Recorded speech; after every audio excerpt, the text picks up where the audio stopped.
On a humid night deep within the jungles of Panama, the sky split open. A fiery streak tore across the heavens, roaring with a sound like the sky itself was burning.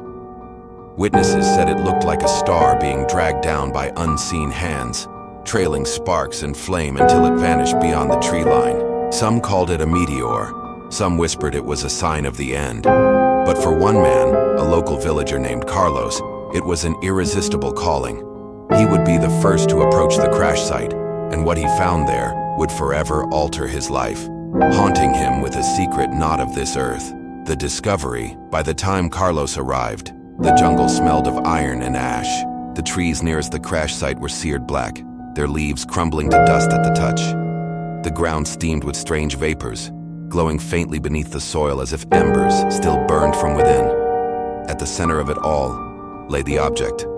Not a rock, not the rough surface of a meteor, but something smoother, deliberate. Oval-shaped, nearly the size of a small car, it shimmered strangely, its surface shifting colors in waves, violet, silver, emerald, as though alive. He crept closer, his heart hammering in his chest. The surface gave off heat, yet it didn't burn the surrounding plants the way fire would. And then, as he leaned near, he heard it. A sound. Not wind, not crackling fire. A low, steady pulse, like a heartbeat. Instinct screamed at him to turn back, but curiosity was stronger. When he placed his hand against it, the surface wasn't stone. It was warm, soft, almost like skin stretched over metal. That was when the fissure opened. The entity emerges. From the crack oozed a black substance. It glistened in the dim light, thick like oil, but it moved with purpose. It slithered across the earth, curling toward Carlos's boots as though it could sense him. He stumbled back in horror, but the thing stopped, almost waiting, watching. Shaken, Carlos fled that night, but he couldn't stay away. Something about the meteorite gnawed at him, pulling him back again and again. Each time he visited, it had changed. The fissure grew wider, the black substance spread farther, and one evening, he saw something impossible.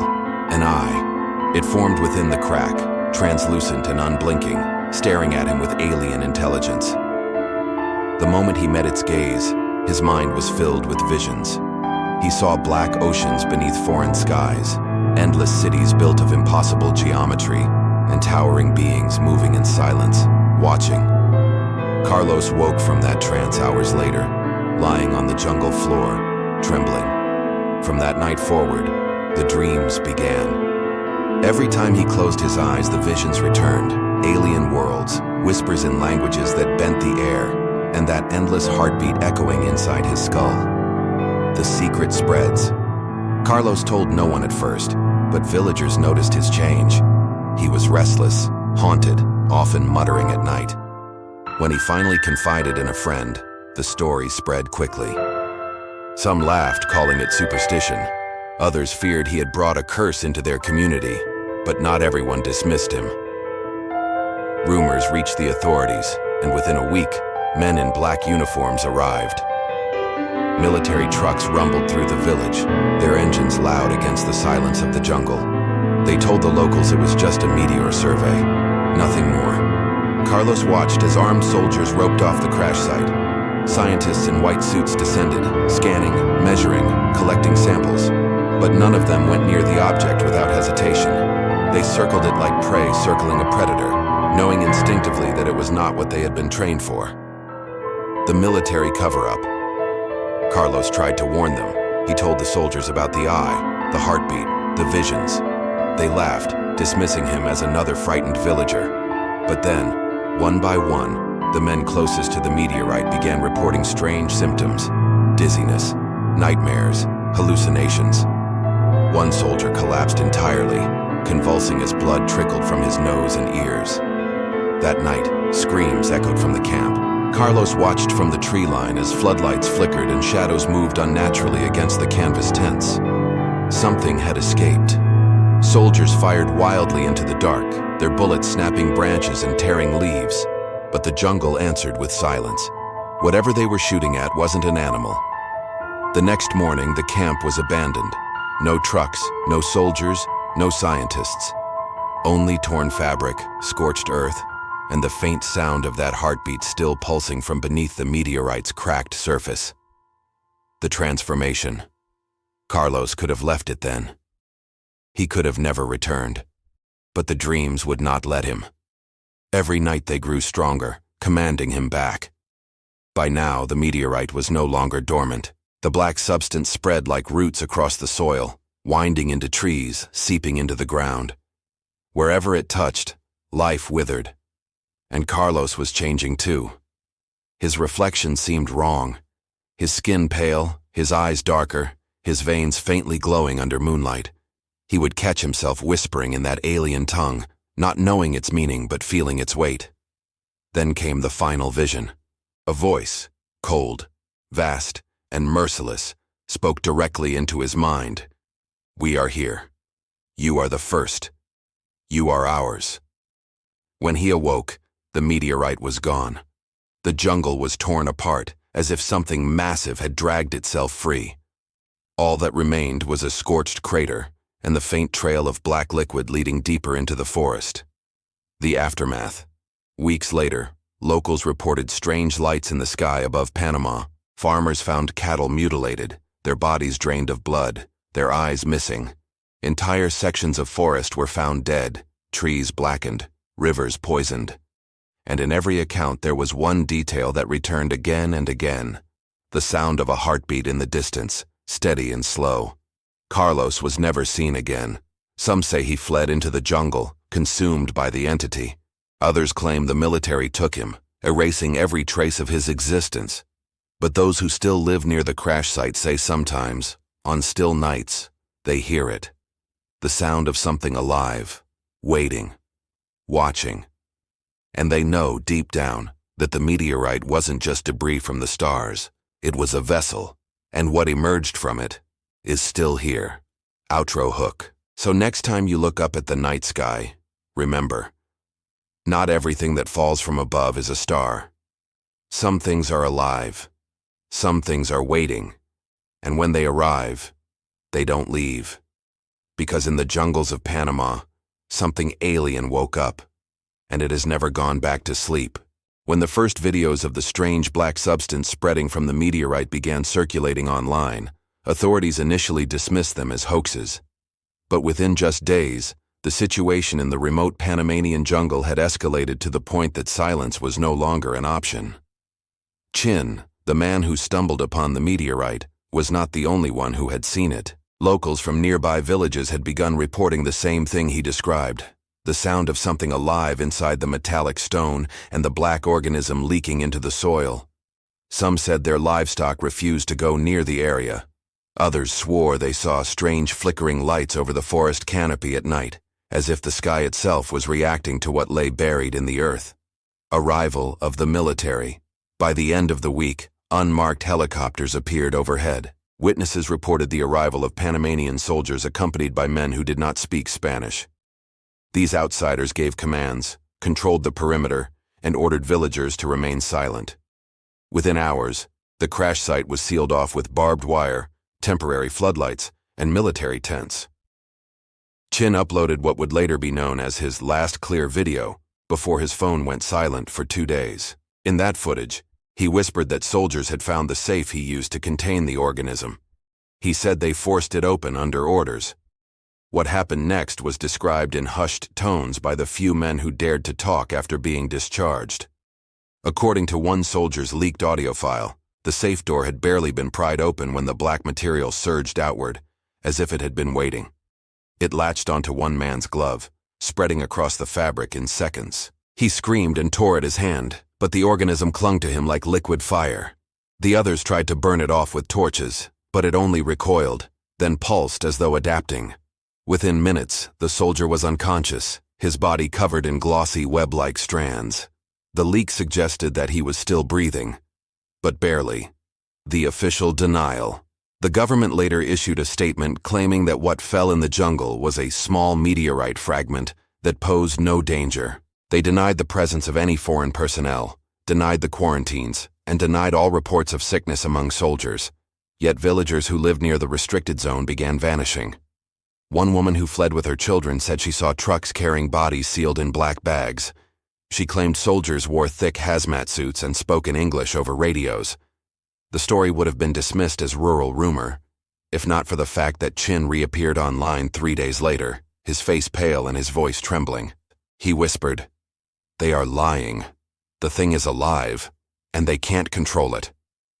Classified reports. Leaked documents, allegedly obtained from someone inside the Panamanian Ministry of Defense, describe what the military called Phase 1 containment. According to these notes, scientists were brought in to study the black organism. Their first observation was that the material reacted to sound frequencies, almost as if it could hear. When exposed to certain tones, it contracted sharply, then expanded with greater force, as though testing its environment. The documents also described how it split itself into separate strands and then rejoined. The organism appeared capable of self-repair, and it showed resistance to heat, acid, and extreme pressure. More disturbingly, the reports noted a possible neurological effect. Several soldiers exposed to the black matter complained of hallucinations, hearing whispers and sudden flashes of violent emotion. One guard reportedly attacked his commanding officer after claiming that the shadows were inside his head. Growing distrust. Villagers closest to the site described nights filled with strange mechanical hums like engines buried beneath the ground. The air smelled of burnt ozone. Livestock died without visible cause, their bodies intact but their eyes clouded over, as if something had drained them. Rumors spread that the black organism wasn't just reacting to its environment, it was influencing it. Chin's earlier warnings that the substance knew, when light or sound shifted, suddenly seemed less like exaggerations and more like field observations ignored by officials. The safe returns. In an eerie twist, Chin claimed in another brief video that soldiers eventually returned the original safe to him. But it was not empty. Inside, there was residue. Strands of the organism, pulsing faintly, as though it could not be completely removed. He suggested the military had tried to transfer the specimen elsewhere, but a part of it had been left behind. "They can take it wherever they want," Chin said in a hoarse whisper, "but it will always find its way back." This single sentence set the internet ablaze. Conspiracy forums lit up with theories that the organism was not just a biological life form, but a self-replicating intelligence, one that could spread no matter how tightly contained. Survivor accounts. Months later, a handful of soldiers who had been discharged without explanation began speaking to journalists anonymously. One described standing watch outside a containment tent when the entire structure began to vibrate, as though something inside was pushing against the fabric walls. The lights flickered, and for a moment, he said, he heard a chorus of voices in his head. None of them human. Another soldier recalled how the scientists grew increasingly agitated. They recorded hours of footage, took samples, but destroyed much of their own work before leaving the site. "It wasn't that they couldn't understand it," the soldier said. "It was that they were afraid of what it already understood about us." A deadly experiment. One of the most disturbing claims comes from a nurse who worked at a nearby military hospital. She said several soldiers were admitted with black veins running up their arms, as if something inside them had fused with their blood. These men were kept in isolation wards and denied contact with family. The nurse said she overheard doctors whispering about symbiotic bonding and neurological takeover. None of those soldiers were ever seen again. The cover-up intensifies. After these leaks, official denials only grew stronger. The Panamanian government shut down entire villages citing environmental hazards. Foreign researchers were barred from entering. Satellite imagery of the crash site became strangely blurred on public mapping services. Yet Chin's followers refused to let the story die. They archived every video, every photo, every comment thread. The hashtag #Panama Meteorite became a rallying cry online. For every denial from officials, a dozen new theories rose up, each darker than the last. Some claimed the black organism was a weapon, not alien, but engineered. Others insisted it was an extraterrestrial probe, designed to infiltrate and adapt to whatever life it encountered. and a growing number feared it was something worse, a living seed, planted deliberately on Earth to wait until conditions were right for it to awaken. The final warning. The last footage Chin shared before disappearing again was only 12 seconds long. It showed him sitting in a dark room, the safe open behind him. Inside, the strands of the black organism had taken on a new form. Not just web-like branches, but something disturbingly symmetrical, almost like a rib cage or wings. In a trembling voice, Chin whispered, "If they say it's gone, don't believe them. It's learning. It's remembering. And it's not alone." The clip ended abruptly. His account went silent. And just like that, the Panama meteorite story shifted from strange curiosity to international obsession. What began as a discovery in the jungle had become a matter of survival, secrecy, and fear. The jungle had grown louder, and yet eerily silent at the same time. Insects that once filled the nights with a constant drone now seemed to vanish in the entity SES presence. The man, by now gaunt from stress and sleepless nights, had begun to realize that he was not the only one watching the meteorite. Others were now aware of its existence. He could feel it, like invisible eyes studying not just the glowing stone lodged in the earth, but him as well. The creature inside had grown. At first it was only a shimmer, a gelatinous, barely there presence curling along the meteorite's fractured edges. But now, he saw movement with chilling clarity, long tendrils of translucent matter that shimmered like strands of liquid light. They pulsed as though carrying veins of energy, expanding and retracting, as if the meteorite itself was feeding life into it. And sometimes, it spoke, not in words, not even in sounds, but in impressions, waves of thought that crashed into his mind when he got too close. The sensations were chaotic, overwhelming. Terror, hunger, loneliness, rage. Sometimes images would flicker in his mind. Planets consumed in fire, oceans boiling, a darkness stretching across the stars. Other times, he saw faces, human faces, flickering in and out like distorted memories that weren't his. He had started recording everything, but when he played back the footage, the creature never appeared. The meteorite glowed, yes, but the entity remained invisible to any form of technology he tried.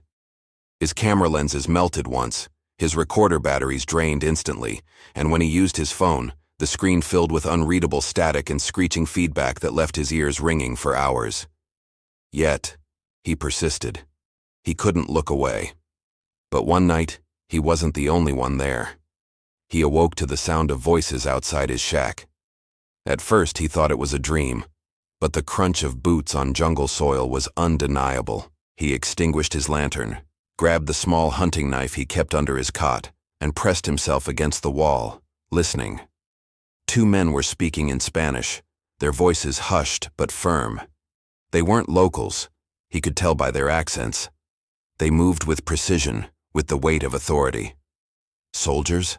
Scientists? Something in between? He couldn't make out their words fully, but he caught enough to know they were searching for the stone. The meteorite wasn't his anymore. Someone else wanted it. Through the cracks in the wooden boards, he caught a glimpse of them. Dark uniforms, night vision goggles glowing faint green, rifles slung casually as though they knew they had control. His breath caught in his throat when one of them stopped only a few feet from his hiding place, raising a device shaped like a handheld scanner. It beeped. Loudly. The man's heart thundered. He prayed silently, gripping his knife tighter, waiting for the moment the soldier would turn his head and see him. But just then, the jungle itself reacted. From deep within the clearing where the meteorite sat, a sudden pulse of light burst outward, blinding, white-hot, searing across the trees. The soldiers stumbled, clutching their helmets, their goggles sparking and cracking. The beeping device shattered in the man's hands as if crushed by an invisible force, and then came the sound. A shrill, bone-piercing scream, not human, not animal, something between metal grinding and a baby's wail. The entity was awake. The soldiers ran, at first in disciplined retreat, then in sheer panic as the scream grew louder, chasing them into the jungle. The man watched, trembling, as shadows writhed across the clearing, stretching out like tendrils of smoke made solid. They snapped at the men, tearing through branches, leaving burns on the earth itself. When the silence finally returned, the man staggered out into the clearing. The meteorite glowed more brightly than ever, its surface cracking, shedding shards of molten rock that hissed and smoked as they hit the damp earth. The entity inside pulsed, its shape clearer now, a shifting form of light and shadow, twisting like liquid fire. And then, it reached into his mind. They know. They are coming. The words thundered in his skull, so loud he cried out and fell to his knees. Blood trickled from his nose. He clutched his head, shaking as visions poured in. Columns of soldiers marching, helicopters cutting through the sky, containment units, chains, laboratories. He saw the entity strapped down, dissected, screaming in silence as men in hazmat suits cut into it. He saw himself locked in a cage, studied like an insect. And beneath it all, he felt a plea. Help me. He tried to speak, to demand answers, but the words caught in his throat. The entity pulsed harder, pressing images into his mind faster than he could process. The meteorite wasn't just a rock, it was a prison. A prison launched from somewhere far beyond Earth. A vessel meant to contain a being that should never have escaped. But now it was free, and it was growing stronger. And the world knew. Within days, the jungle filled with rumors. Locals whispered of strange lights at night, of animals vanishing without a trace, of entire patches of forest blackened as though fire had swept through, but without smoke, without heat, without warning. The man avoided the villagers, knowing that fear would only bring more questions. But one evening, as he walked back to his shack, he saw the first helicopter in the sky, a black silhouette against the crimson sunset. It hovered for a moment, then turned, sweeping the jungle with an ominous red light. He knew instantly it was searching for him, or rather, for what he had. The game had changed. From that night on, nothing was the same. He lived in a cycle of paranoia. He would hear footsteps in the jungle at night, see the glint of binoculars in the distance, hear the low rumble of engines far too advanced for any local operation. Whoever these people were, they were not part of the Panama government. They were something larger, darker. An organization that had resources far beyond a simple military patrol. Sometimes he swore he saw their figures standing motionless among the trees, watching, waiting. And the entity, it whispered more urgently, "Do not let them take me."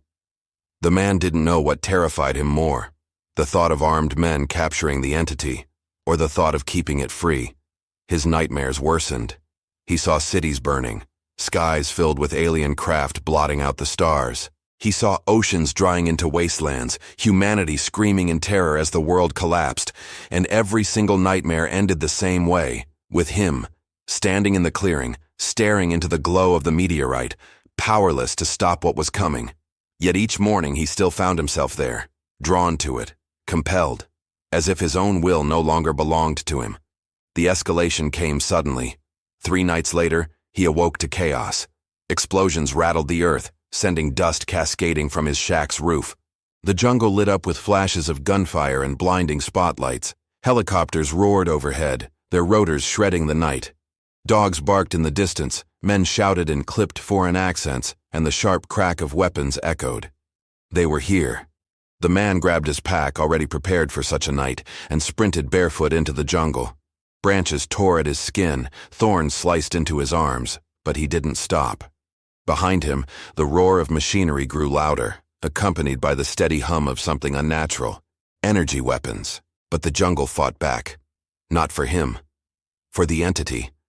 The ground beneath the soldiers split open in violent cracks, trees bent unnaturally, branches snapping like whips that lashed at men and machines alike. Screams echoed as shadows poured from the meteorite, searing holes through flesh and metal. The air stank of burning ozone, the atmosphere itself bending under the entity's fury. The man stumbled, falling to his knees, as another vision slammed into him. A star field, endless blackness, a sense of imprisonment that spanned eons. He gasped for breath, blood now dripping freely from his ears. And then in the chaos, he heard it again. "Help me, or all will fall." The jungle was on fire, not with flames but with light. Unnatural, searing streaks of energy that cut through the night like blades.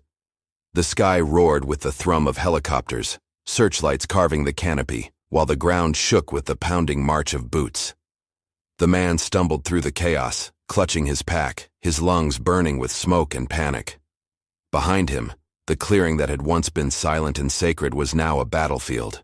Soldiers in black tactical gear poured into the site, their weapons trained on the meteorite, their visors glowing faintly with eerie red light. And above it all, the entity screamed, not with sound, but with a psychic howl that rattled the man's bones, splitting his thoughts in half. The meteorite cracked wider. Chunks of molten stone fell away, hissing as they struck the damp earth. The entity inside pulsed, no longer hidden but alive, an amorphous form of burning silver light, its tendrils writhing like the arms of some ancient god trying to claw its way free. The soldiers opened fire. Beams of energy seared through the air, striking the meteorite with bone-rattling force. The ground exploded in bursts of mud and rock, but the entity retaliated. Shadows lashed outward, slicing through weapons like paper, bending metal, crushing armored vehicles in a matter of seconds. Screams filled the jungle as men were dragged into the darkness, their cries abruptly silenced. The man fell to his knees, clutching his head. The visions were back, stronger now, flooding his mind in a torrent he could barely comprehend. He saw stars, galaxies, civilizations long dead, consumed in waves of destruction. He saw battles fought not on Earth, but across alien skies, entire fleets torn apart in seconds by the very thing that now thrashed in the clearing. And yet, beneath the chaos, he felt the same plea. He wanted to run. He wanted to close his eyes and disappear into the depths of the jungle, forget this nightmare.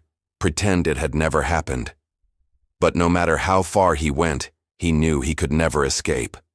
The entity had chosen him. It had tied itself to his mind, to his soul. Through the ringing in his ears, he heard the soldiers regrouping. Their commanders barked orders, coordinating with the helicopters above, spotlights fixed on the clearing, blinding burning white. This wasn't a recovery mission anymore. It was extermination. He heard the words shouted in clipped English, echoing over the chaos. And in that moment, he realized the truth. These weren't just soldiers. They were specialists, part of something larger, something global. An organization that existed beyond governments, beyond borders. And they were terrified.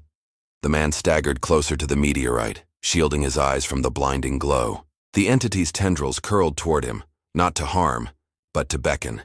They shimmered with translucent fire, wrapping around his shoulders, his chest, his face. He gasped as the world fell away, his mind plunging into a sea of alien memory. Not a star, not a planet, but a prison. A place between worlds, where light and darkness collided. The entity had been locked away, exiled for crimes it did not name, hurled into the void inside its stone vessel. And Earth had been unlucky enough to catch it. They have hunted me across systems, across time itself. If they take me, your world ends. If you free me, your world changes forever. The visions shattered. The man collapsed, gasping, the earth trembling beneath him as another wave of gunfire split the clearing. The soldiers were advancing again, this time with heavier weapons, launchers, cannons mounted on armored transports. They weren't afraid to obliterate everything, even if it meant scorching half the jungle. The entity roared, its light swelling to an unbearable brilliance. And then, it spoke clearly, in a voice that was no longer just in his mind, but in the air itself. The man's heart thundered. He stared at the creature, then at the soldiers pouring into the clearing. His knife shook in his hand, utterly useless against either side.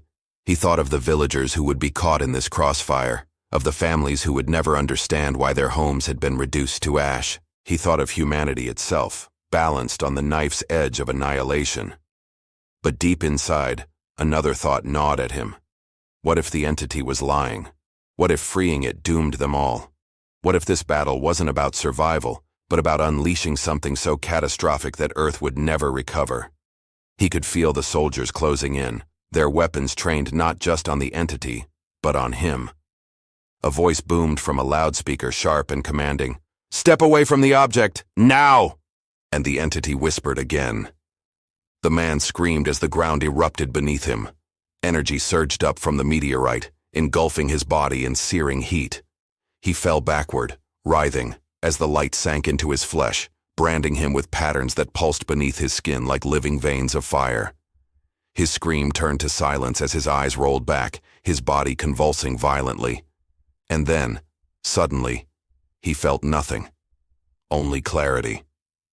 He stood, not with his own strength, but with something else inside him.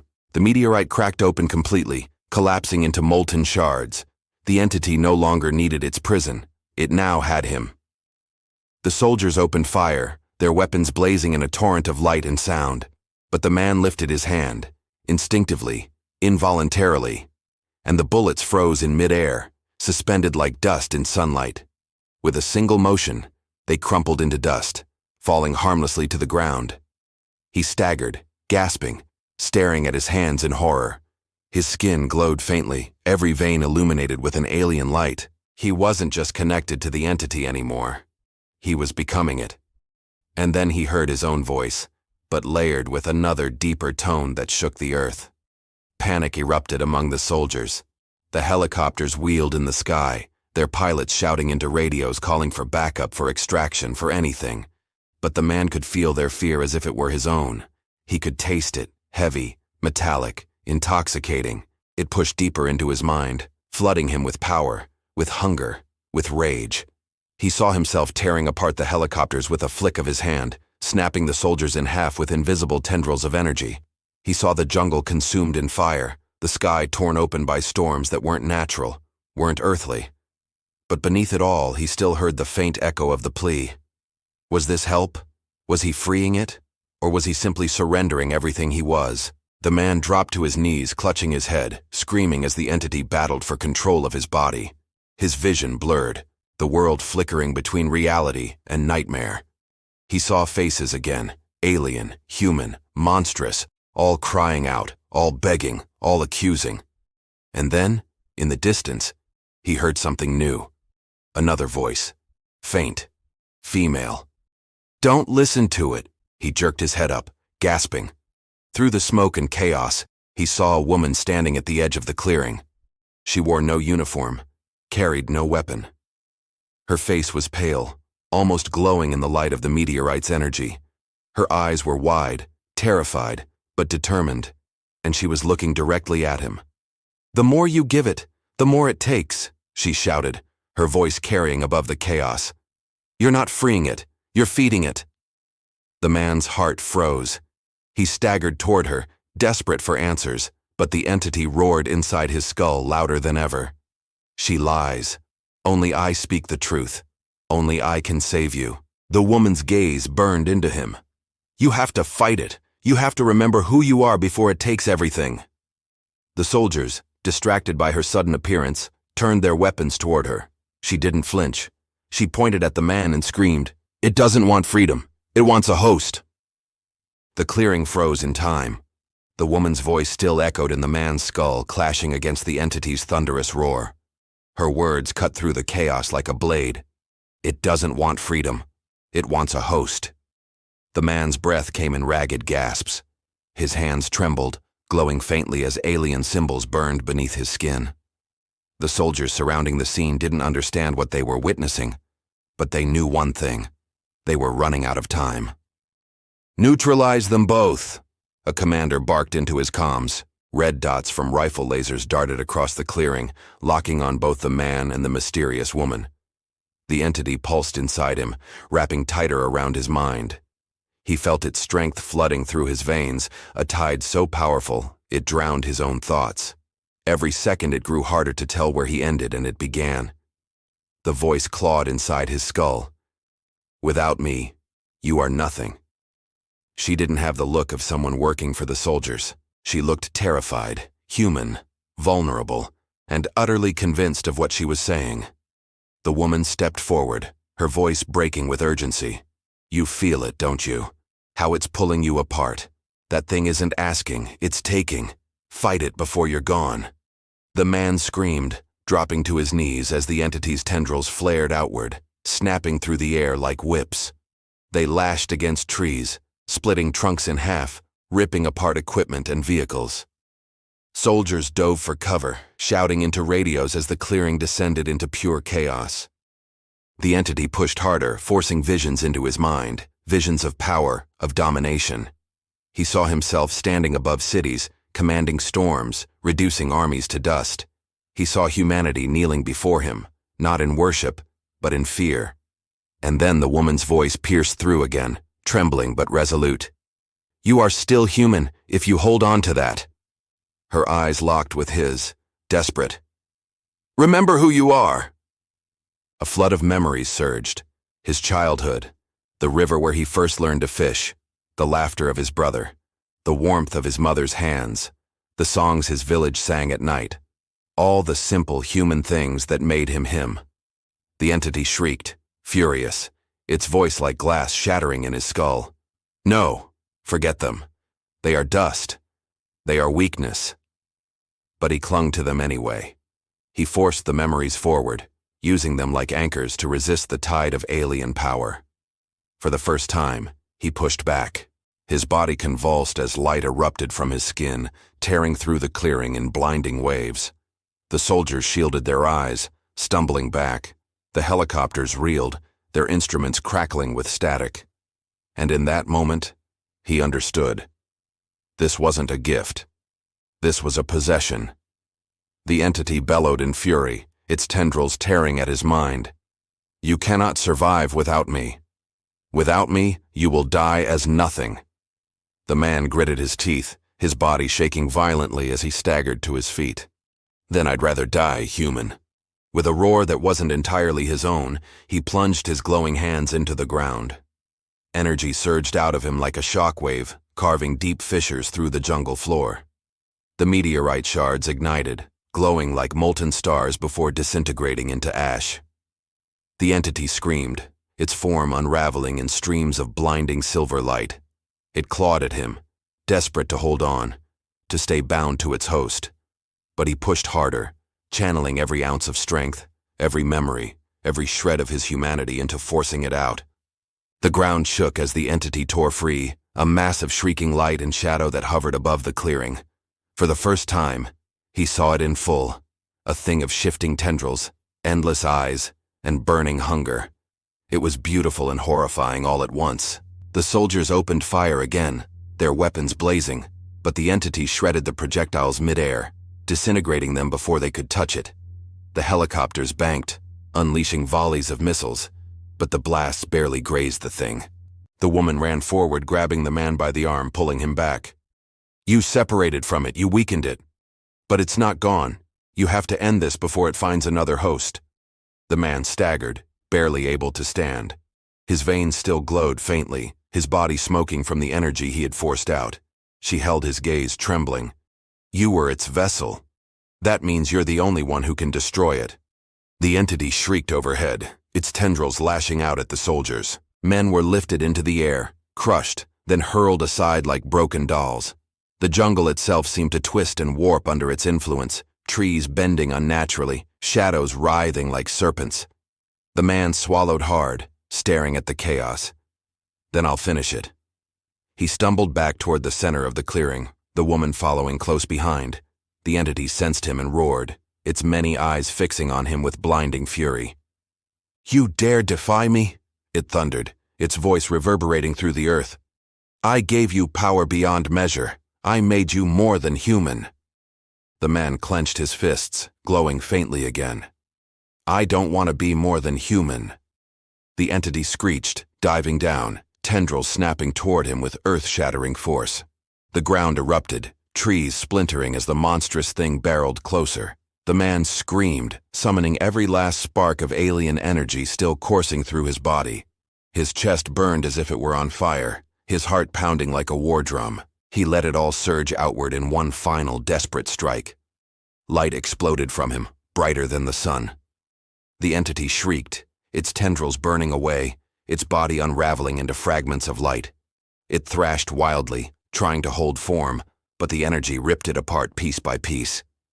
Its howl shook the sky, echoed through the jungle, and then the clearing lay in ruins. The jungle was torn apart, smoke rising from smoldering craters. Soldiers stumbled to their feet, their weapons useless.